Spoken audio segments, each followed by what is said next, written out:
তুমি কি জানো শহরের এই কংক্রিটের ভেতরে জন্ম নিতে পারে এক টুকরো স্বর্গ? এই যে দেখছো, এইটাই আমার ছাদ বাগান। প্রতিদিন সকালে যখন সূর্যের আলো পড়ে সবুজ পাতার উপর, যখন সূর্যের আলো পড়ে এই সবুজ পাতাগুলোর উপর, তখন মনে হয় যেন সূর্য আমার দিকে তাকিয়ে হাসছে। তো হ্যালো এভরিওয়ান, আসসালামু আলাইকুম। অনেকদিন পর আমার জীবনের একটা ক্ষুদ্র অংশ দিয়ে আমার এই এপিসোডটা তোমাদের সাথে শুরু করলাম।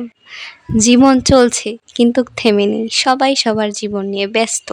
কিন্তু এই ব্যস্ততার মাঝেও যে আমরা একে অপরের ভালো লাগা এবং অনুপস্থিততা অনুভব করছি, সেটা হচ্ছে আমাদের প্রাপ্তি। আমরা ভালো আছি, ভালো থাকবো, ভালো থাকার চেষ্টা করব। কিন্তু আমার প্রিয় মানুষটা কেমন আছে সেটা আমাদের অবশ্যই জানতে হবে। এবং তো ভালো থাকার সবচেয়ে ভালো উপায় হচ্ছে প্রকৃতিকে ভালোবাসা। প্রকৃতিকে কিভাবে তুমি আনন্দের সাথে মাতিয়ে থাকতে পারবে, এটাই হচ্ছে আমাদের জীবনের মূল লক্ষ্য। মূল বেঁচে থাকা হচ্ছে শাকসবজির উপর। কিভাবে আমি এই ক্ষুদ্র জায়গার মধ্যে, ইট পাথরের এই শহরে, এত সুন্দর বাগান, এত সুন্দর ফসল আমি কিভাবে করলাম, কি টেকনিক ব্যবহার করলাম, সব কিছু এই এপিসোডে তোমাদের সাথে শেয়ার করব। প্রথমেই বলতে চাই, কোনো কিছুর সফলতা হচ্ছে টেকনিক বা কৌশল। শুধু কাজ করলেই হয় না, শুধু পরিশ্রম করলেই হয় না, এই কথাটা একদমই সত্য। যদি বলতে চান যে আপু কেন এই কথাটা, তাহলে বলবো, দেখুন, পরিশ্রম যদি সবই হতো তাহলে বনের রাজা বাঘ নয়, বনের রাজা হওয়ার কথা ছিল গাধা। কারণ বনের রাজা মাত্র 2 ঘন্টা কাজ করে, আর গাধা সারা দিনে 8 ঘন্টা, 8 ঘন্টা কাজ করে। তাহলে বনের রাজা হওয়ার কথা ছিল কার? যদি আমরা পরিশ্রমের বিবেচনা করি তাহলে বনের রাজা হওয়ার কথা ছিল গাধার।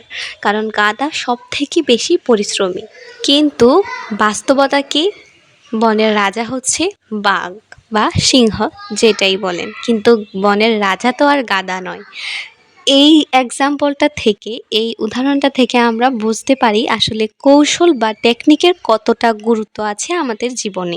তোমরা সবাই আমাকে বলতে পারো, আপু নিশ্চয়ই তুমি পরিশ্রমী, না হলে তোমার ছাদ বাগানে ইট পাথরের এই শহরে কিভাবে এত সুন্দর ফসল এবং এত প্রকারের শাকসবজি থাকতে পারে। যারা ধৈর্য ধরে আমার ভালোবাসার মানুষগুলো এতক্ষণ আমাকে শুনেছো, তাদের সাথেই আমি শেয়ার করব আসলে কি টেকনিক বা কৌশলটা ব্যবহার করি।